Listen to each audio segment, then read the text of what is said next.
everybody. I'm Jessica Lockhart, the director of the International Institute of Humanology, and I have great pleasure today to be talking about a very, very important topic. I'm going to be doing so with two more experts. I will first mention that the three of us have an agreement with LEGAMART. LEGAMART is an association of legal workers, especially attorneys and lawyers, who work on helping other young attorneys and lawyers around the world become better at their profession, improve what they do, and find all kinds of tools and information to be the best they can be. One of those tools is the one we're going to be discussing today, and that the three of us are really proud to be offering through LEGAMART to all these new lawyers and legal professionals. Before we move on, let me now introduce the three speakers to you. You know me, I'm Jessica Lockhart, director of the International Institute of Humanology, but the two stars of today are Julia Kurt, who is connecting from Istanbul. She is, of course, a mentor and a coach, an author, and has many other interesting things. But today, she's here with us as a mentor for LEGAMART. We also have Dr. Anthony Genumis, who is an expert in mentoring. He's connected from Oslo, and he's also very multifaceted and a professional with a lot of new ideas that I'm sure are going to intrigue you. The first thing I want to do is give you the floor, both of you, to ask you what you think mentoring really means. What do you think this mentorship is really about? Because I think there's a lot of confusion regarding this term. Julia, would you like to start? What do you think mentoring really means, or what it is? Thank you so much, Jessica, for this opportunity, and for everyone, welcome to our listeners. This is really awesome that we can share here some insights. And as Jessica mentioned, we are here on part of LEGAMART, and I'm really thrilled to be part of the mentor program.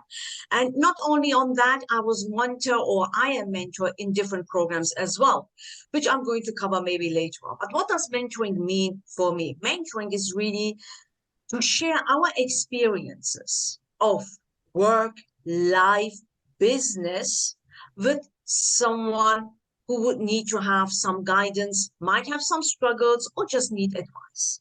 It's really a guided conversation, an interactive conversation with people. It's not one way, it's two ways, because as well as the mentee, the mentor learns as well.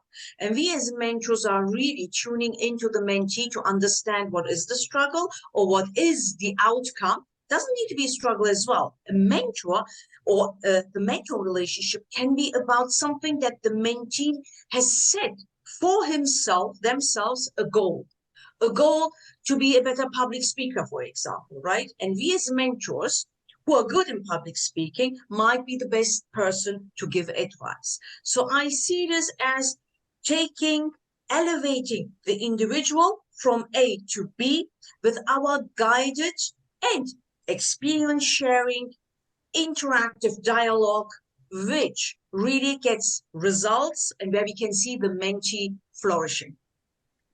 Thank you, Julia. Anthony, what would you like to add? What do you think it is, and what would you like to say from your own perspective? Sure.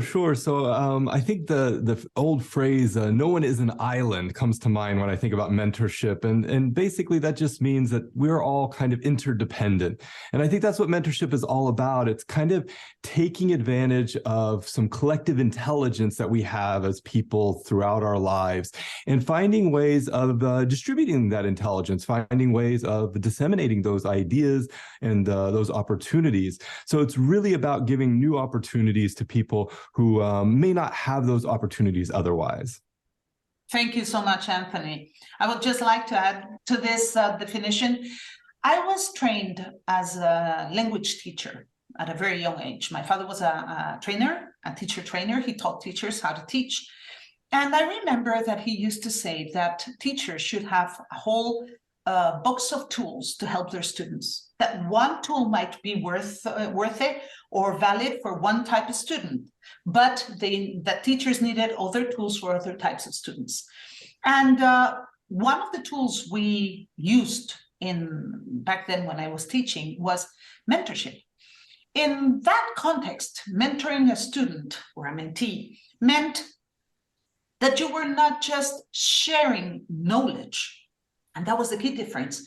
You were sharing the knowledge you had acquired through experience. It was sharing the steps that you had already successfully taken. That was the key. If you're a mathematical teacher, if you're teaching English, you might know the theory, you might know the linguistics of the words, you might know the grammar, and you're sharing that knowledge. But only having learned the language as a second language or having learned mathematics as a student can you really help the student through a mentoring process. And in our opinion, that was the key difference.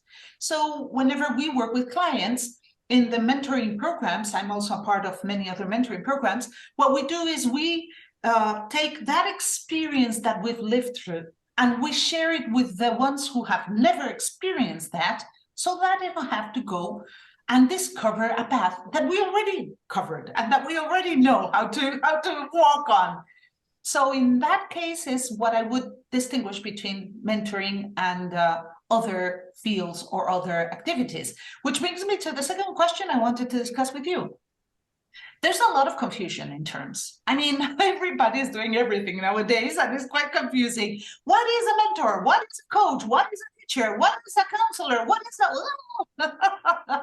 So I would like to open this box of worms and see what you guys think about this and how you would try and compare different modern or fashionable professions with mentorship. And what do you think would be the right type of client for mentorship? That is, in which cases would you choose mentorship over other techniques? Who wants to take the floor?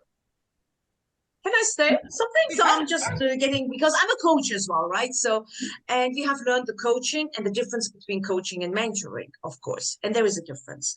A coach doesn't need to come from a specific field that the mentee is seeking advice. The coach can coach any human, because the coach is an expert in asking open questions. The coach is not guiding. The coach does not even share any experiences from their life. What's important for the coach is to find more about the life of your coachee, of your client.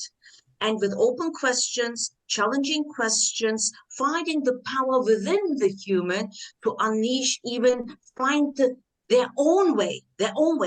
As a coach, I don't even give guidance or any kind of advice what action needs to be taken. The client himself, this person, is actually getting the action plan, and that's important. We hold them accountable as a coach, because what we want them to from A to B. We want them to go from A to B. But it means that the client himself, not clear about their thoughts, not even knowing what is the result, what's the goal, what do they want, but they feel unfulfilled. They want to do so, they want to know, they want to change. Then the coach is really good placed, because we are the experts in opening questions, showing rapport, empathy, creating the safe space, which is valid for the mentor relationship as well, a safe space where the client really can open up themselves. And we touch really lives, the hearts of the humans. So that's why when someone is looking for a coach, make sure they're accredited, they have diploma, etc., because it might harm as well. In case of having a real specific goal, meaning I want to be better, and I take again public speaking because that's the easiest one for me, or let's say presentations, or let's see setting up a business from scratch, coming from corporates, because I went through it, I know the steps, then that would be mentor, really knowing, hey, you know what, I want to set up my business, I don't know how, you did it before, please, let's get on. So that would be a good example for a real mentor, because here I share my experience. I even guide, I give them resources, I give them more like, no, you shouldn't do this. Maybe that's a better step. I really direct them. So that's more on the mentor side. So that's the difference between the both. And it really depends on the client, what they want to get out.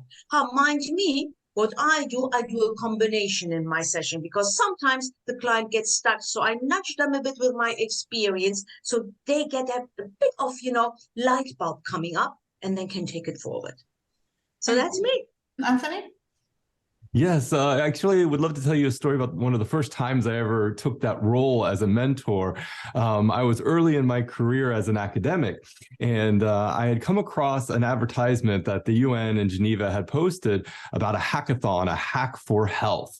And I had been studying inclusive innovation for a number of years, so I got super excited about the opportunity. And of course, I could have used that opportunity in a number of different ways.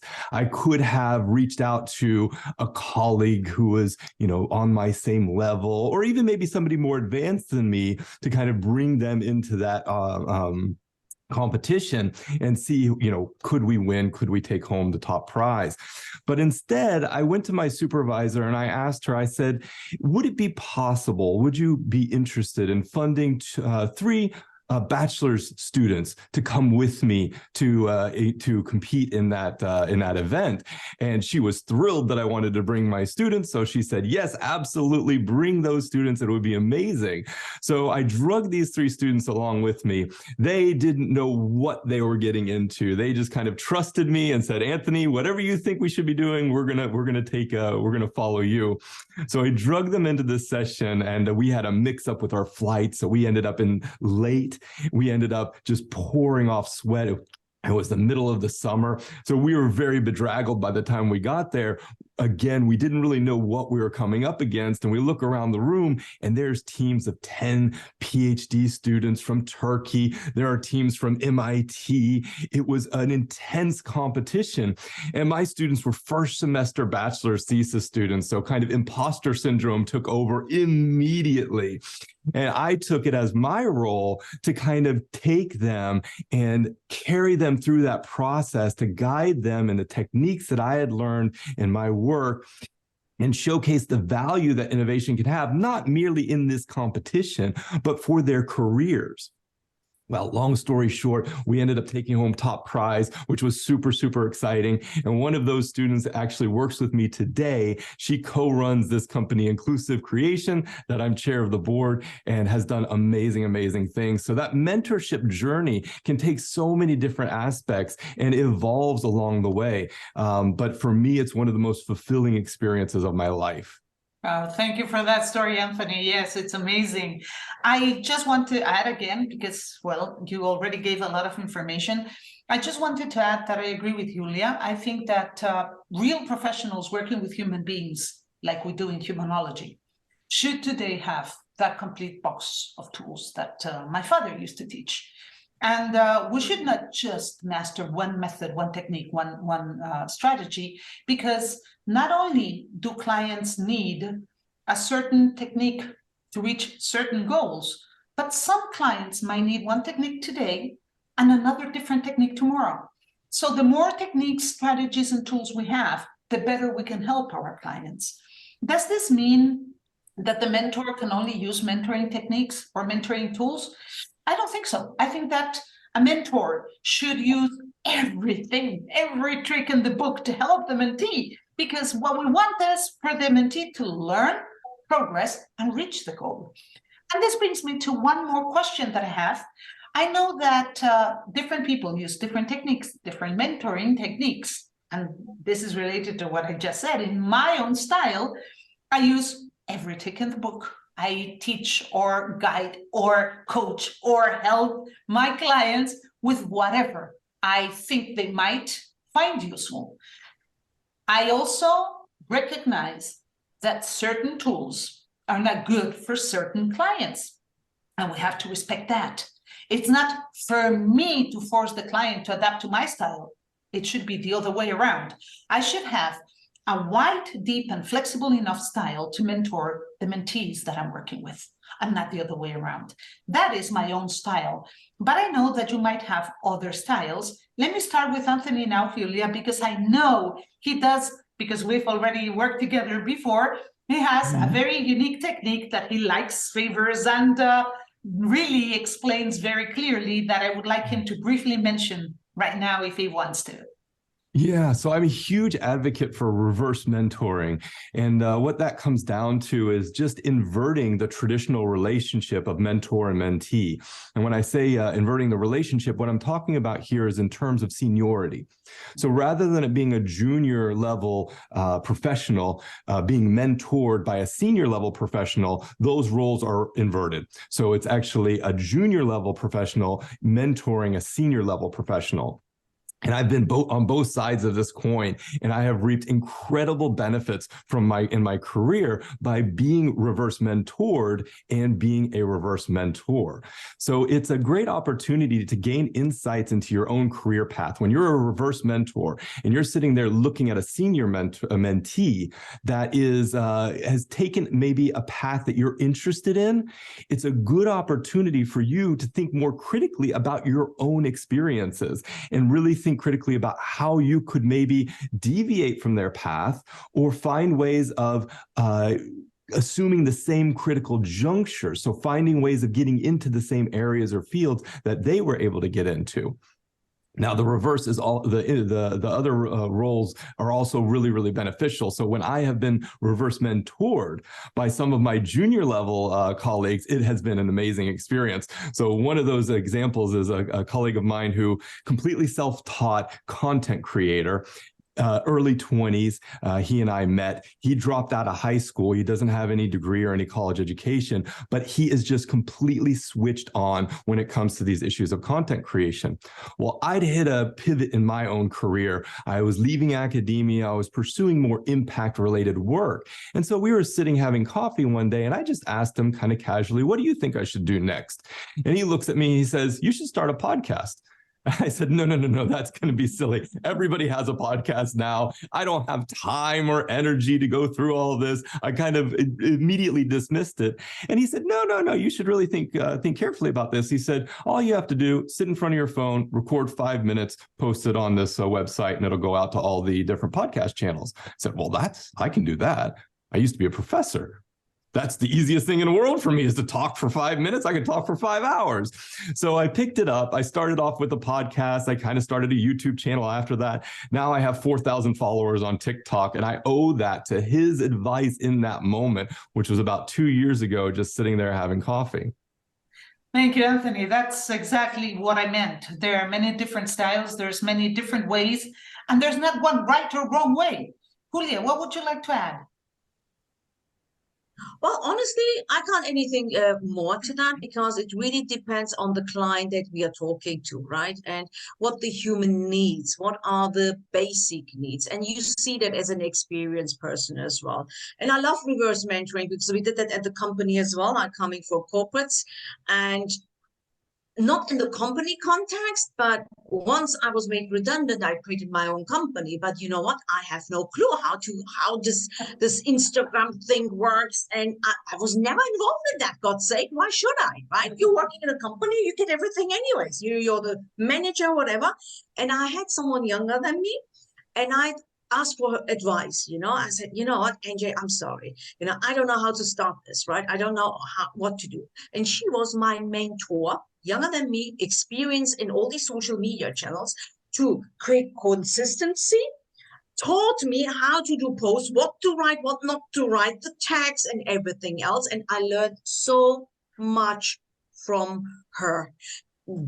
Thanks God to her now, for me to post something on Instagram with the correct tags, etc., is just a piece of cake now. And this is what you learn when you have reverse, when you're open, because I don't know everything. I mean, who knows everything anyways? We're not perfect. We're humans and we learn from each other.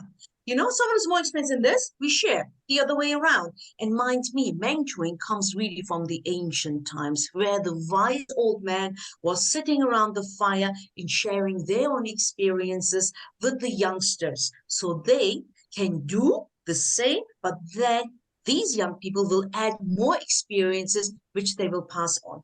So it's just perfect. I love mentoring. I love sharing. I love humans, passionate about the whole topic. And yeah, nothing else to add, Jessica. Thank you, Julia. There's one more thing that I would like to add.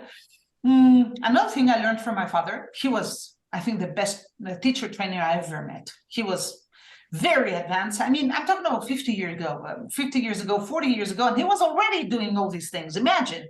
So one more thing he taught his teachers was sometimes the best teacher or mentor is not the one that knows a lot, but the one that just learned what you need to learn.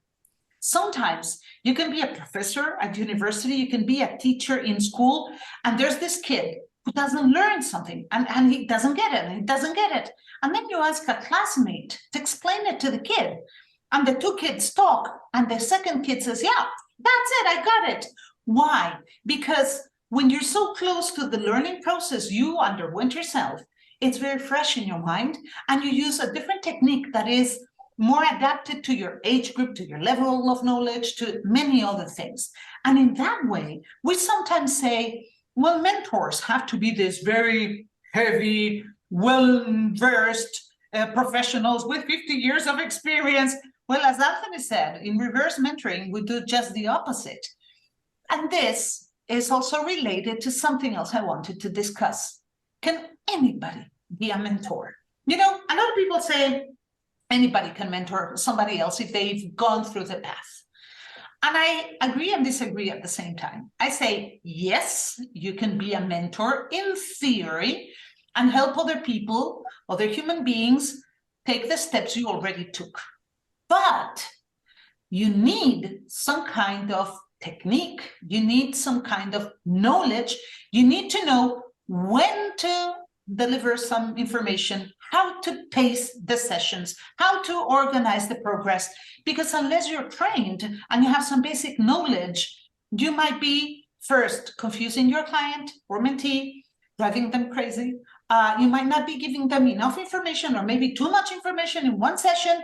And it's very important that professionals really become well-trained and become experts in not only what they're going to be mentoring other mentees, but also on the mentoring or mentorship process itself. What do you guys think? Do you agree with what I just said? Yeah, I would say you've got it spot on. I think the two main skills I would say are vital for a mentor are communication, ability to communicate, and ability to empathize. I find that often with my mentees, they come to me under the presupposition that they want advice and guidance. When in fact, once I've listened to them and I've been kind of heard them and I've given them space to kind of talk about what they're concerned about, they didn't actually need any advice. They just needed to talk through it with someone. They needed to think critically about it. And they just needed maybe some acknowledgement. They just needed validation. They just needed somebody to say, yeah, I get it. I get where you're from. I had this kind of experience. It was maybe a little bit different, but I can empathize with where you're coming from. And of course, I always hold back advice until the other person has given consent for me to give them advice. So I don't just automatically jump in, oh, well, the answer to your problem is X, Y, Z. I ask them, do you need my advice? Would you like me to give you my input? Would you like me to give you what my experience has been? And then if they say yes, then I can go into that discussion about here's some potential solutions to your problem. But I wait until they've actually said, yes, I agree to listening to your advice. So I'm sure that I have at least a reasonably receptive audience or person that's sitting there. So I think those are the two main skills here: communication, ability to communicate clearly, and empathy, ability to understand what the experiences of another person may be. Thank you, Anthony. Julia? Well, coming from the coaching thing, first what you do is this listening, and we don't listen good enough. And we call this 360-degree listening. That does mean with your mind, body, and soul, and don't have your head full of questions already or any judgment, whatever. Tune in into the client, see what their needs are, ask some questions in the interest for the client, not even for me. Not even for me. I don't need that information, but the client needs that information. And from there, we pass on to say, hey, dear client, you know, how would you like me to help you? Yeah, let's see what's coming out. And that's really important. Tuning in, showing that rapport, listening 360 degrees, and then continue the conversation. And according to the to a nice balance of maybe mentoring, maybe giving advice, maybe doing something else, but seeing and weighing up your client. The more you know your client, the more you know how they tick. And you can even see, oh, this information would be nice, or I shall give all the information because that person is maybe analytical, you know, there are different types of persons, right? That's it. And yeah, that's what I always first do. Thank you, Julia. So let me just, for those who are watching this very interesting conversation, let me just clarify that we at LEGAMART offer different types of mentoring processes. We offer mentoring on fields that each of us can mentor our mentees in. So we invite everyone to connect onto this website here to check the LEGAMART mentorship program and to maybe start working with one of us. Would be more than happy to help you grow as a professional, as a human being, which is always at the basis of your professional career. And I want to thank Anthony and Julia for being here today, for doing this exceptional work with the mentees, and for being a part of this family that is LEGAMART. Thank you very much to both of you. And I hope that we can continue collaborating and helping mentees grow in every aspect. Thank you.